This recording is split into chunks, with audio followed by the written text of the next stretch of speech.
Hello, good evening and welcome to Rapid TV News. I am Nathan Williams. In the headline, Southeast APC governors back Tinubu for 2027. Rivers lawmakers withdraw support for Fubara impeachment. Petrol prices drop below 739 naira amid price war. United Nations Court hears Rohingya genocide case against Myanmar. And in sport, Algeria files complaint with FIFA CAF after Nigeria defeat. Details of these and more will come to you in the bulletin. Do stay with us.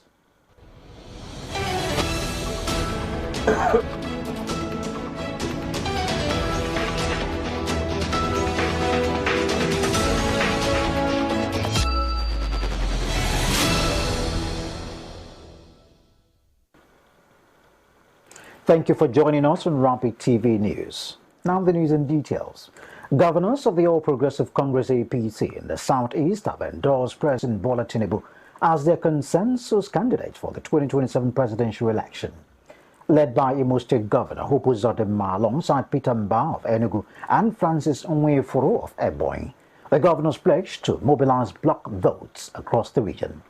The endorsement announced at the Southeast APC stakeholders meeting tagged Izu Umunna in Enugu was hailed as a move towards pragmatic politics aimed at ensuring the region retains influence at the national level.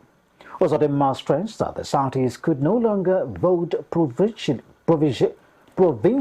if it wanted to remain relevant, citing gains in party representation across state assemblies and the federal legislature. The governors highlighted the tangible benefit of aligning with the federal government, pointing to projects like the revival of the Eastern Railway Corridor, gas and energy initiatives, and the consensus of Enugu Airport. Former Senate President Pius Ayim and Ken Namani led the motion, endorsing Tinubu while stakeholders pledged to deploy political and material resources to secure victory across the 5 states. As APC consolidated in the Southeast, party leaders emphasized reconciliation and strategic planning to manage the growing membership and strengthen their bloc ahead of 2027. While the APC consolidates in the Southeast, opposition voices are also weighing in on their strategies for the upcoming elections, as former Ekiti Governor Ayodele Fashi has warned that the African Democratic Congress ADC could lose national relevance if it fails to present former Anambra Governor Peter Obi as its presidential candidate in the 2027 election. Speaking in an interview, Fashi described Obi as the life of the ADC, noting that other party members lack the electoral pool to command nationwide support. He referenced Obi's performance during the 2023 elections on the Labour Party platform, which translated into unexpected victories in the House of Representatives, and stressed that Obi's appeal crosses party lines. Fashi, however, clarified that he was not predicting election outcomes, but cautioned that the ADC could fare worse without Obi's involvement. The comment underscored growing political maneuvering in the run-up to the 2027 as parties and candidates position themselves to maximize influence and voter support. Away from Abuja, in another development, former Abia State Governor and Senator representing Abia North, Orji Uzor Kalu, has expressed confidence that the All Progressive Congress APC will dominate Abia State's political landscape in the next election. Speaking from his hometown of Igbere, Kalu said he remains committed to the party and will work closely with its national leadership to secure victory. Our correspondent Faith Kevin has the report. With the political atmosphere heating up ahead of the 2027 general elections and a wave of defections by prominent politicians to the All Progressives Congress, speculation has grown about shifting party loyalties in Abia State. Amid this evolving political landscape, Senator Orji Uzor Kalu, former governor of Abia State and current senator representing Abia North, has reaffirmed his loyalty to the All Progressive Congress. Speaking at his country home in Igbere, Kalu insisted that the party is united, fully prepared and poised to dominate the state in the upcoming elections. Because I suppose for APC, he has not gone far. He's president of Nigeria, and we are senators of Nigeria. So we are still running pari passu. It's just that he's our leader of our party and leader of the country. So there's nothing wrong in one among people. The class of 1999 is so blessed by God. President Yaradua was a class of 1999, and President Tinubu, maybe after his second tenure, another class of 99 will take over. So you can never say what happens tomorrow after 2031. So we're on track. Faith Kevin, reporting for Rapid TV News. Meanwhile, in Rivers State, political tensions appear to have eased as lawmakers reconsidered moves to remove their governors. Two lawmakers in the Rivers State House of Assembly, Minority Leader Sylvanus Nwankwo and Peter Abe, representing Degema, have retracted their steps in an ongoing impeachment plot against Governor Siminalayi Fubara and his deputy.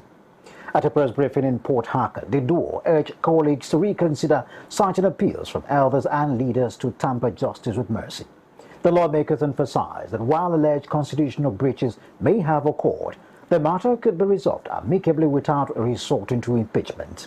The notice of impeachment reportedly served last week over alleged gross misconduct has sparked tensions within the State Assembly.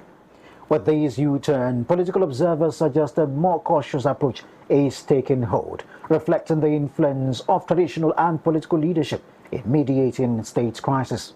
This development comes as Rivers State continues to navigate to a delicate matters, a balance of accountability and political stability. Away from the South, political rumblings are also being reported in the Northwest, where security has been tightened at the Kano State Government House amid speculations about Governor Baba Yusuf's possible defection. Combined security personnel from the Nigerian Police and DSS have intensified checks with strict identification measures at the main entrance. The tensions coincide with report of a disagreement between Yusuf and his political mentor, Senator Rabiu Musa Kwankwaso of the New Nigeria People's Party, NNPP. Kwankwaso reportedly opposes any defection, warning it could destabilize the party and undermine the Kwankwasia movement.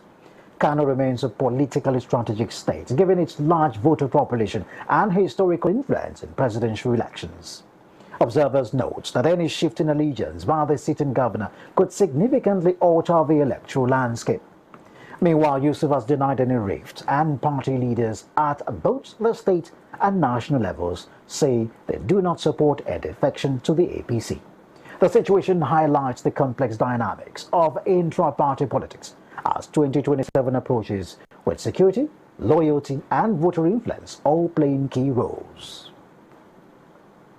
Meanwhile, the Kano People's Right Alliance, PRA, has praised the state government for boosting security measures, particularly around government buildings, following Governor Abba Kabiru Yusuf's defection from the New Nigeria People's Party to the All Progressive Congress, APC.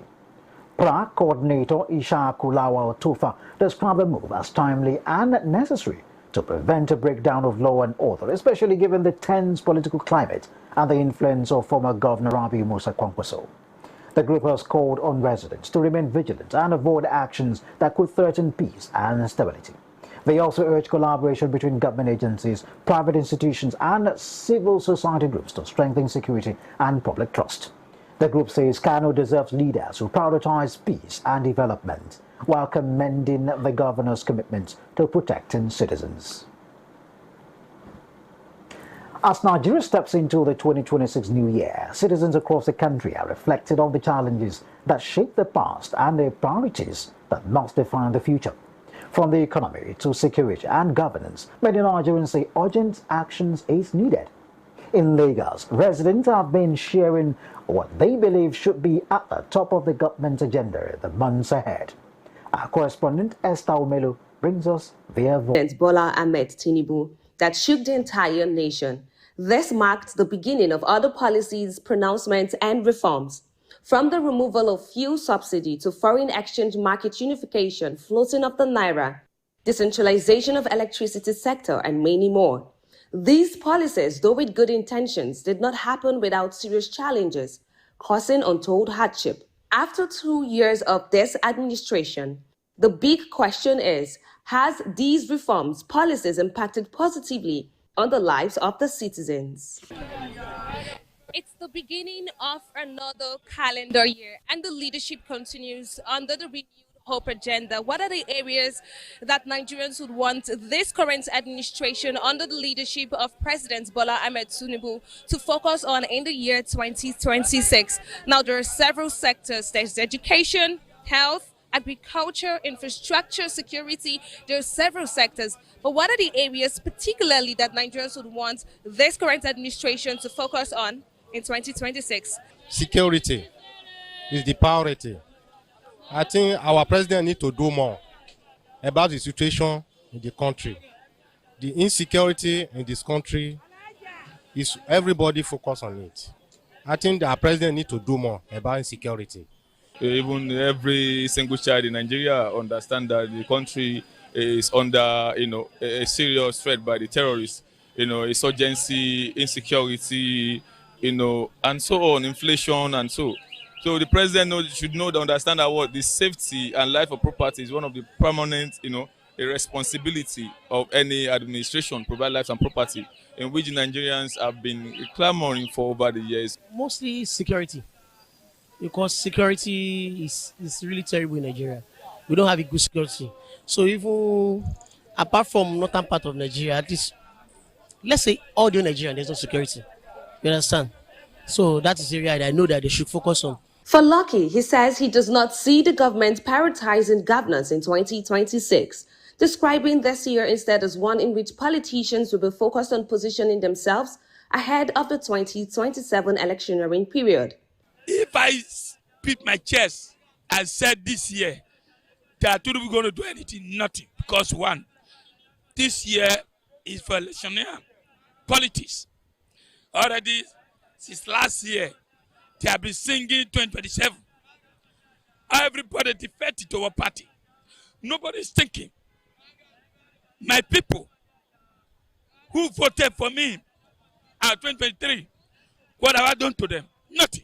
Nigeria faces significant security challenges. The Global Terrorism Index ranks Nigeria with a score of 7.575, one of the countries with highest terrorism threats worldwide. With 2027 drawing closer, the coming year may test the government's ability to balance leadership with political ambition. Esther Omelo, Rapid TV, Lagos.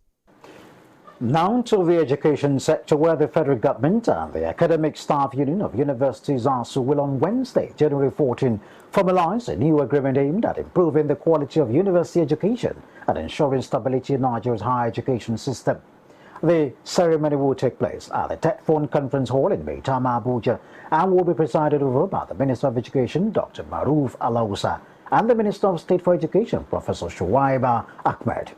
The agreement follows recent talks that led ASUU to call off a planned strike, reflecting the government's commitment to constructive dialogue and resolution of long-standing industrial disputes. According to the Ministry of Education, the new accord aligns with President Bola Tinubu's renewed hope agenda, which views education as a driver of national development, human capital growth, and socio-economic transformation. The unveiling is expected to foster industrial peace, create a conducive academic environment, and strengthen confidence among students, lecturers, and the public. Senior government officials, ASUU representatives, university heads, development partners, and the media are expected to attend, marking a significant step towards stability in Nigeria's universities. While Nigeria works to stabilize its universities, unrest continues in Edo State, where students are facing legal action over protest against insecurity, as 52 students of Ambrose Ali University, Egbuma, have been remanded in custody following a midnight police operation targeting hostels across the town. The students were arrested for participating in a protest last Saturday against kidnapping and rising insecurity in the area. Many of those arrested were reportedly taken from their rooms not at the protest venue, prompting concerns about indiscriminate arrest and the heavy-handed response by law enforcement. They were arraigned in court, where the police requested a 14-day remand pending legal advice from the Director of Public Prosecution. The arrests come a day after residents protested against kidnappings, with a viral video showing armed men abducting a man from his compound. Protesters had also torn down campaign billboards accusing politicians of prioritizing elections over public safety. The incident underscores the continuing security challenges in Edo, highlighting tensions between residents, demand for safety, and law enforcement's approach to public demonstrations. As insecurity remains a concern, communal tensions are also rising as the coalition of northern group CNG has condemned the recent attack on Hausa traders in Ekpoma, Edo Central, warning that such actions could escalate ethnic tensions. Reports indicate that youth chased traders out of the livestock market and slaughtered goats, inflicting economic and emotional damage. The group has called for immediate compensation for affected traders and urged calm and restraint, emphasizing that the Hausa community deserves safety and security like any other ethnic group in Nigeria. CNG also announced plans to engage local leaders to promote understanding and protect the rights of traders, stressing that violent acts must not define inter-community relations. They warned that continued neglect could worsen communal divisions and stressed that the Edo State government must act decisively to safeguard residents and prevent further escalation. Beyond communal tensions, the death toll from the fire that destroyed the old Great Nigeria Insurance building on Lagos Island has risen to 12, following the recovery of 4 more bodies from the rubble. The incident, which occurred 3 weeks ago on Christmas Eve, has prompted a multi-agency response led by NEMA, with heavy-duty equipment deployed by the China Civil Engineering Construction Corporation. Rescue operations are ongoing, complicated by the building's precarious structure, and security agencies continue to secure the perimeter to ensure public and personal safety. Authorities including LASEMA and LOMA are coordinating a phased approach to debris clearance, controlled demolition, and eventual site rehabilitation. All recovered bodies have been documented and handed over for forensic teams for identification and dignified handling. The tragedy highlights the ongoing challenges of fire safety and emergency response in densely populated urban areas. While authorities continue disaster recovery in Lagos, law enforcement in Ebonyi is reporting major successes in the fight against drug trafficking as the Nigerian National Drug Law Enforcement Agency, NDLEA, in Ebonyi has arrested 157 suspects and seized 134.483 kilograms of illicit drugs, including cannabis, heroin, methamphetamine, tramadol, diazepam, and phenobarbital syrup. The arrests were carried out between October and December 2025, with 6 suspects already convicted and others placed in rehabilitation or counseling programs.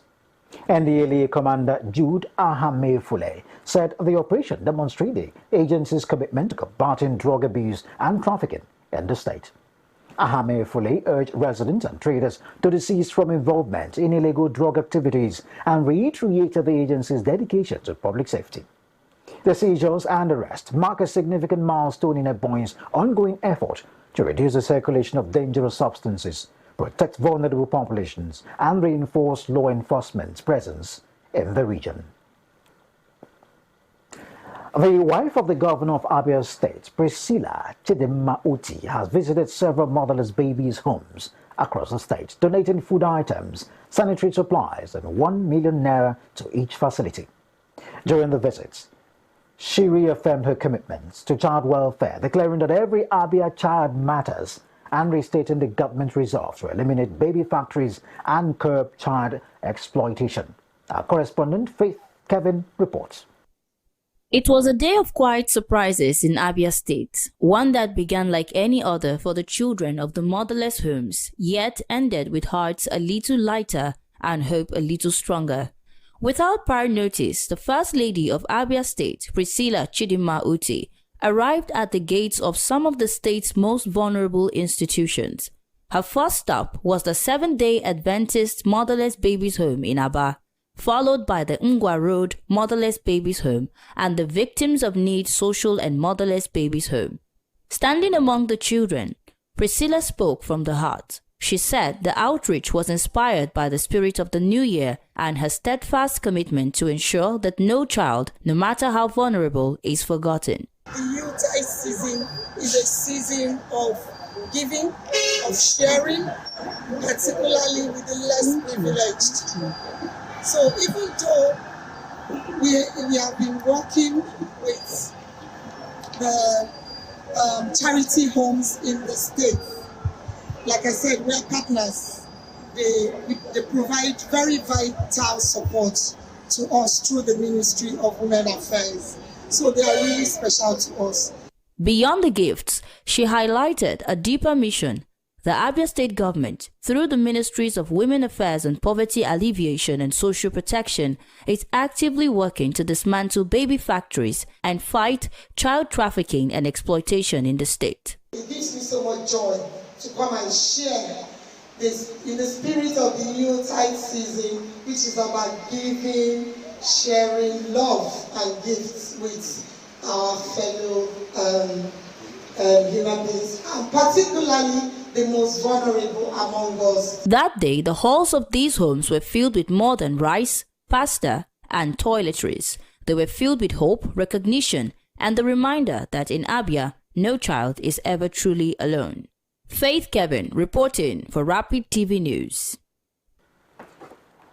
Back to Abuja, the Kugbo and Mabushi transport terminals were unveiled last year with high expectations of transforming Abuja's public transport system. But months after their commissioning by President Bola Tinubu, the facilities remain closed and unused. The delay has left many residents frustrated, especially commuters who had hoped the terminals would help reduce traffic congestion and curb so-called one-chance crimes. Our correspondent Godwin Amande visited the site and found them locked and deserted. This is the Kugbo Bus Terminal commissioned by President Bola Ahmed Tinubu in 2025. It was to commence operations on or before 2025, but as we speak, the place is still under lock and key. The Kugbo Bus Terminal in Abuja, commissioned by President Bola Tinubu in June 2025, has remained inactive for over some months now. The terminals, both at Kugbo and Mabuchi, were designed to process over 10,000 passengers daily and accommodate 120 buses and taxis. Was meant to alleviate transportation challenges and curb one-chance crimes in the capital. This state-of-the-art terminal is the first of its kind in the FCT and Nigeria, boasting modern facilities to provide comfort for travelers. Once operational, the Kugbo and Mabuchi terminals are expected to create massive job opportunities and function 24/7. During the commissioning, FCT Minister Nyesom Wike promised operations would commence in 2025. Unfortunately, the facility remains under lock and key. Residents have expressed disappointment, citing the terminal's potential to address transportation woes and improve livelihood. As I feel, the thing they make me a day discouraged as they ever start on. My one prayer say, may they start on this month or next month. If not, we say the thing get as it be. If people might come there, say, well, they never start on. So I'm sure if the place is fully taken off, they're fully taken up, for sure we are going to benefit from it. People will come all over the places, and from there we'll be able to get whatever we can get as well. Yes, according to what we are hearing, that they are looking for people that will manage it, and we are happy because if it's function, we too are going to benefit, because if you can look the way country it is, things are not moving. But we know that if they bring their car, things is moving well, buy and selling, people will patronize us. So we are expecting them to be working. We're not happy at all, because this is since last year, supposed to be the work by this time. Just be like waste of money. Find place like this and nothing they did. Only security there, even common light where they use fresh water here now, NEPA cut the light.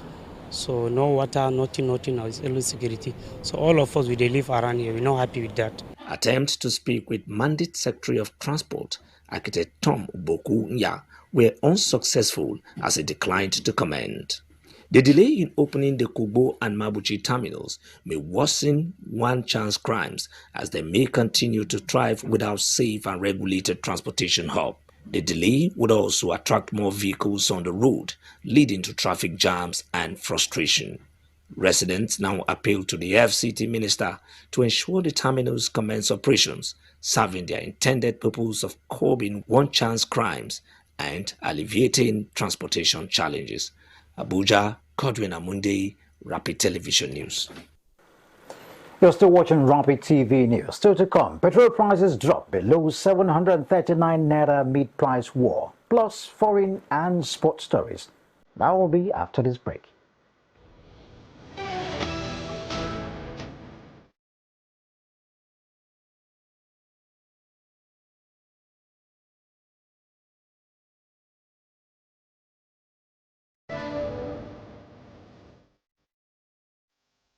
This is Rapid Broadcasting Network, RBN. We connect people, power stories, and amplify voices. On Rapid TV, we're rooted in culture and your window to the stories that matter. From news to lifestyle, we inform, entertain, and uplift.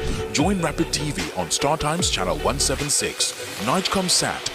On Rapid FM, we speak your language from the soulful airwaves of Umuahia to the vibrant culture of Port Harcourt and beyond.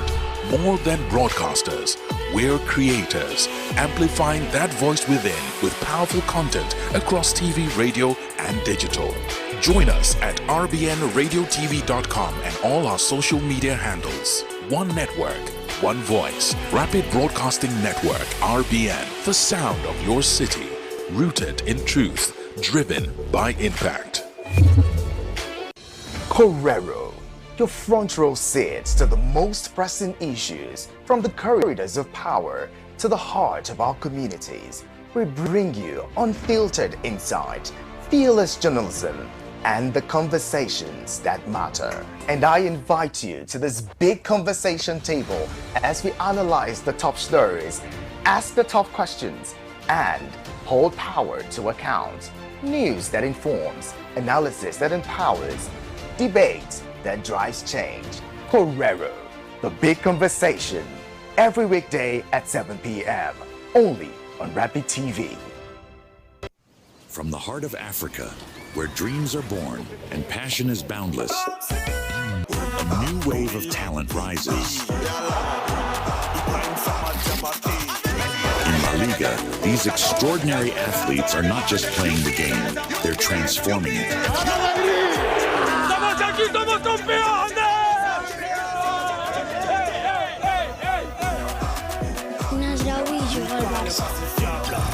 Danny Rodriguez, the man chasing, it's Lamine Yamal! What a magnificent goal that is! They shine on the world stage. Watch as they redefine football, inspire millions, and make history. La Liga, where dreams become reality. Time is power. Our lives are powered by the sun. As the sun rises, so do we. As we trust it to rise and set without any worries interrupting your morning. With our hybrid all-in-one inverter, powering our prosperity and happiness. Sustainable future, making the shell. Start time solar. But also nurture what is dear to us, powering trust and support. Empowering us to do things that really matters. StarTimes Solar. Power your life. Meet the men and women shaping the future of Nigeria. Get to know your representatives at the National Assembly. From lawmaking to constituency projects, we'll take you behind the scenes and inside the chambers of the Nigerian National Assembly. Learn about the bills they are championing, the challenges they are facing, and the impacts they are making in their constituencies. We'll also bring you closer to the people they are serving and the stories that shape their work. Join us on NAS Watch every Friday on Rapid Television at 7 p.m. So get informed, get engaged, and get to know the leaders shaping Nigeria's future. My name is Faith Dafa Joseph. Name is Martha Alu. My name is Victor Arke. My name is Divine Alex. My name name is Esther Ben. My name is Arthur James Bruce. My name is Godwin Sunday. I am Ijoma Victor. My name is Cynthia Agbo. Josephine Bichu. I bet you already know that this is Rapid Television.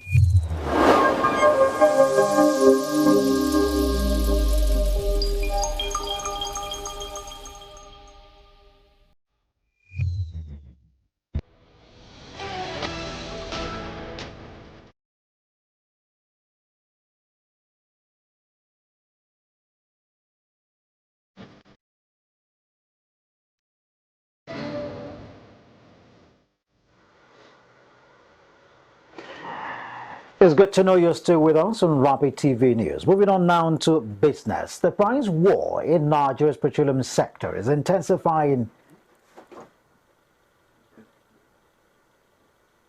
We'll quickly go on a short break and we'll be back.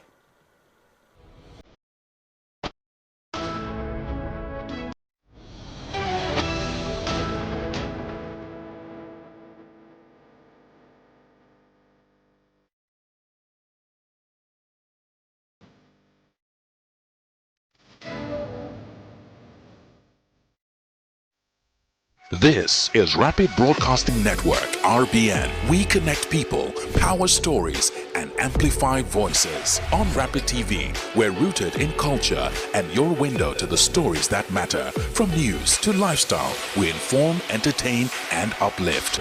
Join Rapid TV on Star Times Channel 176, Nigecomsat. On Rapid FM, we speak your language from the soulful airwaves of Umuahia to the vibrant culture of Port Harcourt and beyond. More than broadcasters, we're creators, amplifying that voice within with powerful content across TV, radio, and digital. Join us at rbnradiotv.com and all our social media handles. One network, one voice. Rapid Broadcasting Network, RBN. The sound of your city, rooted in truth, driven by impact. Correro. Your front row seats to the most pressing issues from the corridors of power to the heart of our communities. We bring you unfiltered insight, fearless journalism, and the conversations that matter. And I invite you to this big conversation table as we analyze the top stories, ask the tough questions, and hold power to account. News that informs, analysis that empowers, debate that drives change. Correro, the big conversation, every weekday at 7 p.m. only on Rapid TV.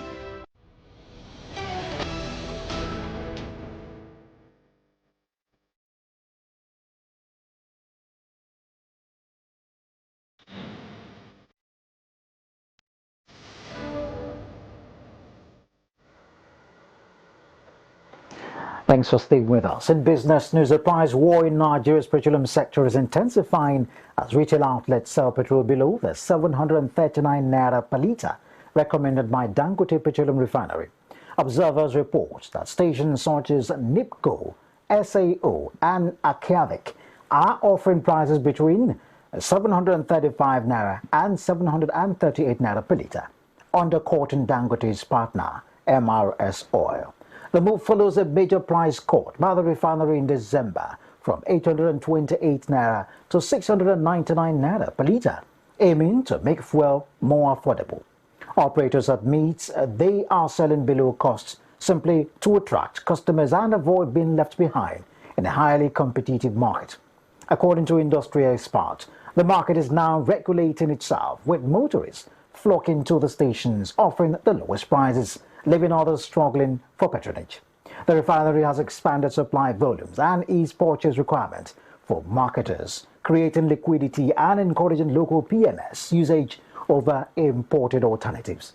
While losses run into billions, the strategy is expected to stabilize retail price fuels or fuel price and improve access nationwide.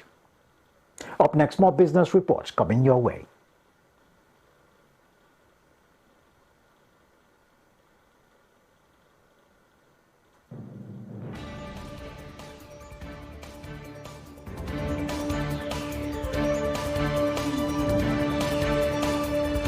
This is Business News Update. I am Josephine Bitrus. Today we begin with Nigeria's fiscal and economic outlook as policymakers outline priorities for the year. Economic managers say stabilizing revenues remains central to Nigeria's 2026 agenda. Non-oil income is expected to play a larger role in funding government operations. Authorities say reforms are aimed at widening the tax base rather than raising rates. Spending discipline is also being emphasized amid elevated debt servicing costs. Analysts say confidence would depend on consistency and transparency in policy execution. Still in Nigeria, focus shifts to business activity and investment sentiment. Private sector players report cautious optimism at the start of the year. Manufacturers say high energy and logistics costs remain major constraints. Retailers note gradual improvement in demand compared to late 2025 levels. Investors continue to access regulatory clarity and market stability. Economists say sustained investment will be key to job creation and growth. And internationally, global financial markets opened the week with mixed signals. Global stocks traded unevenly as investors weighed growth and inflation risks. Interest rates expectations continued to shape trading decisions.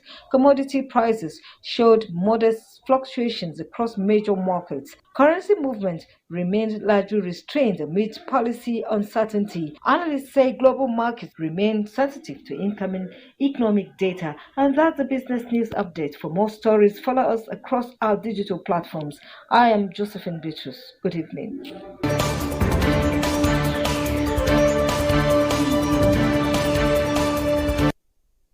From local to global markets, attention now turns to the International Court of Justice, which has opened hearings on Myanmar's alleged genocide against the Rohingya. Arguments have begun in The Hague over allegations that Myanmar's military committed genocide against the Rohingya Muslim minority. Gambia, leading the case, argues that the Rohingya were deliberately targeted for destruction, citing killings, rapes, and the burning of villages during a 2017 crackdown that displaced roughly 700,000 people to Bangladesh.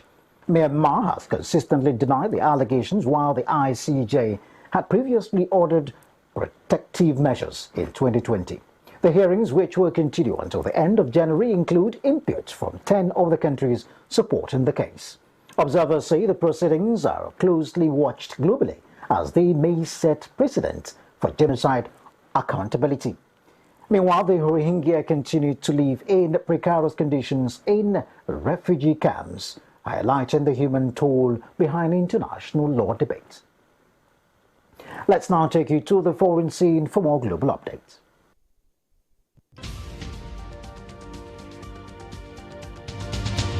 Good evening. A warm welcome to today's Rapid TV International News. First to Khartoum, where Sudan marked 1,000 days of civil war, as Prime Minister Kamal Idris announced the government's official return to Khartoum, the capital, on Sunday. Idris described the move as a re-establishment of a government of hope in the city that has endured years of displacement and destruction. The government had been operating from Port Sudan since April 2023, when Khartoum fell to the paramilitary Rapid Support Forces. Over the ensuing 2 years, fighting shifted through neighborhoods as forces loyal to Army Chief General Abdel Fattah al-Burhan gradually regained control and declared liberation in March 2025. Idris, installed as Prime Minister 2 months after the recapture, pledged to restore basic public services and rebuild essential infrastructure, including hospitals, schools, water and electricity networks, and sanitation systems. The objective is to revive a city whose facilities have been severely damaged by war and displacement. Despite the apparent gains, aid agencies warn that the conflict persists. United Nations note ongoing clashes between the army and RSF in other regions, notably Kordofan, and caution that displacement and humanitarian needs remain substantial as the capital reopens.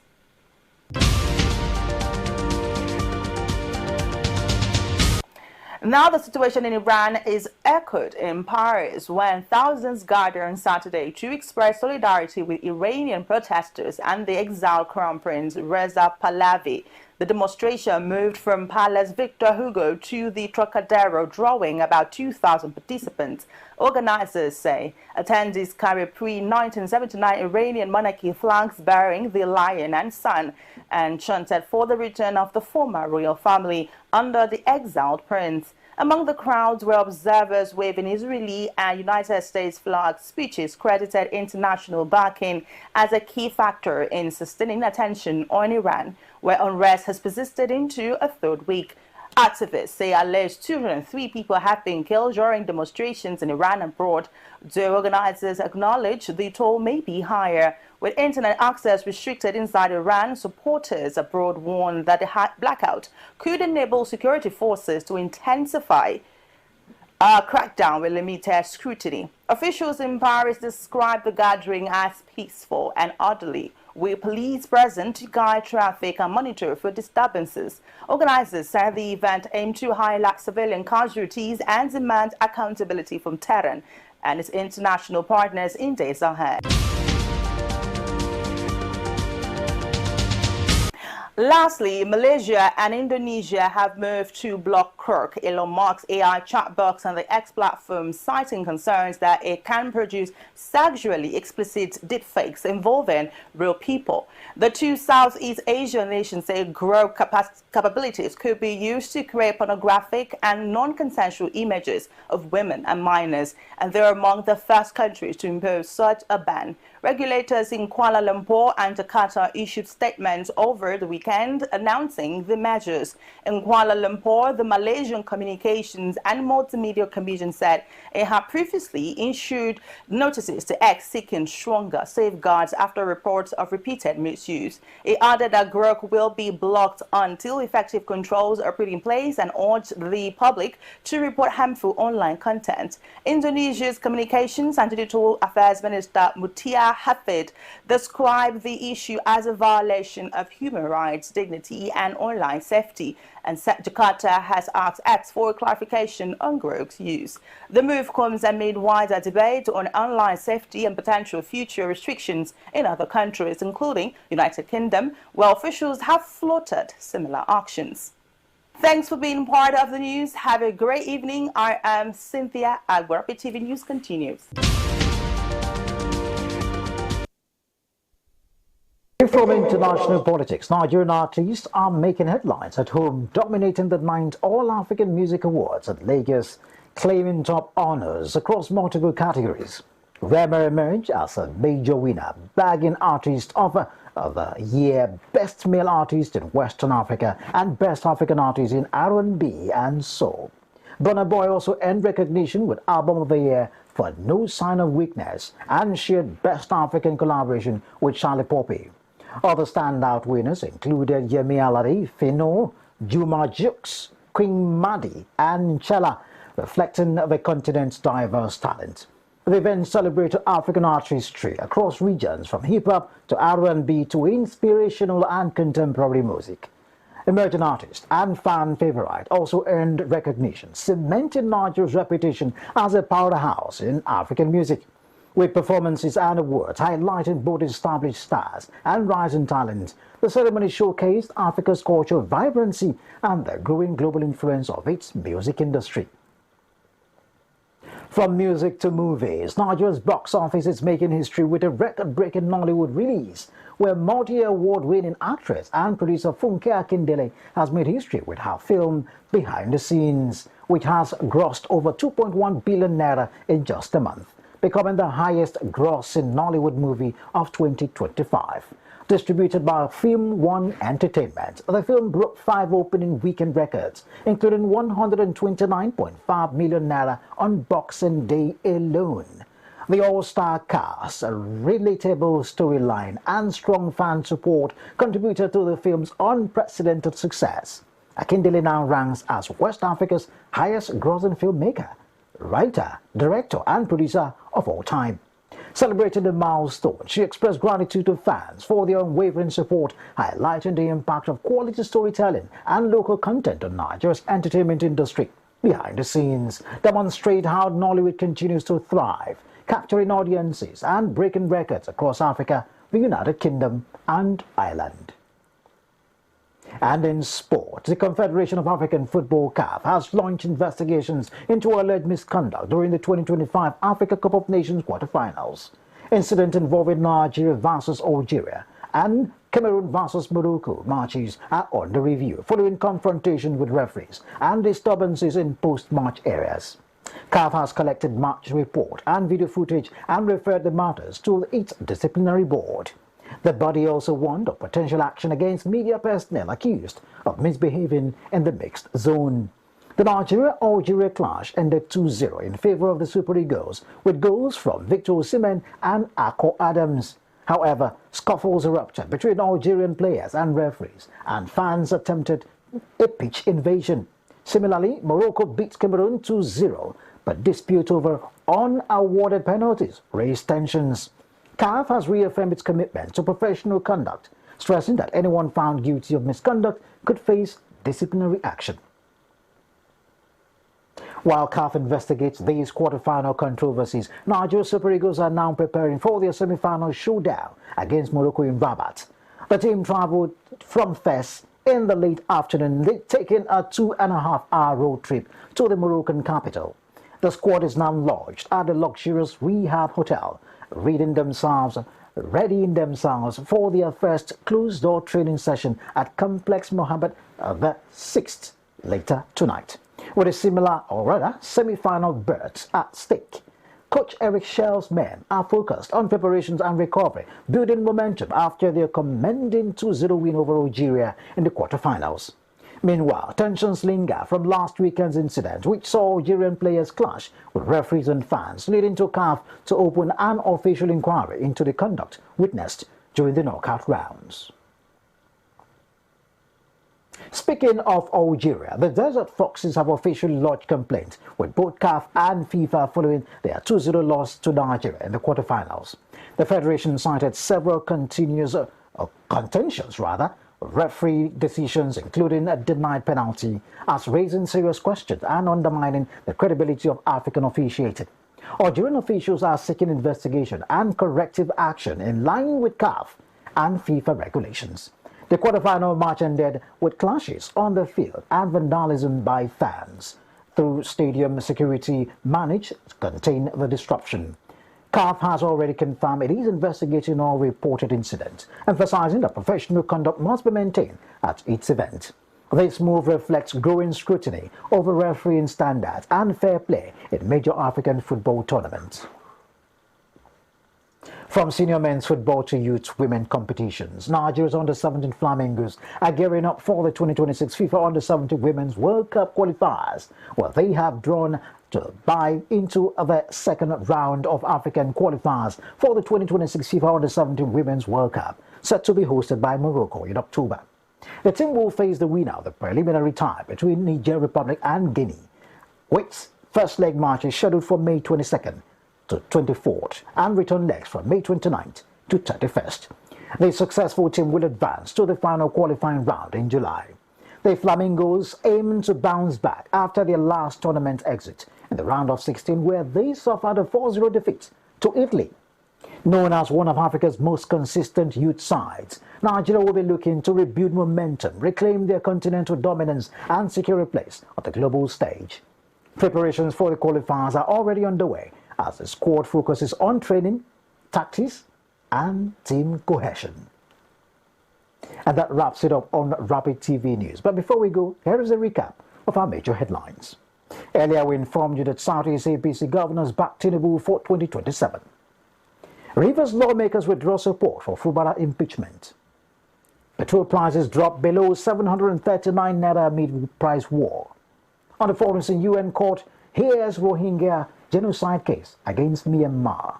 Plus, in sport, we informed you that Algeria files complaint with FIFA, CAF after Nigeria defeat. And that's the size of our package tonight on Rapid TV News. Thank you for joining us.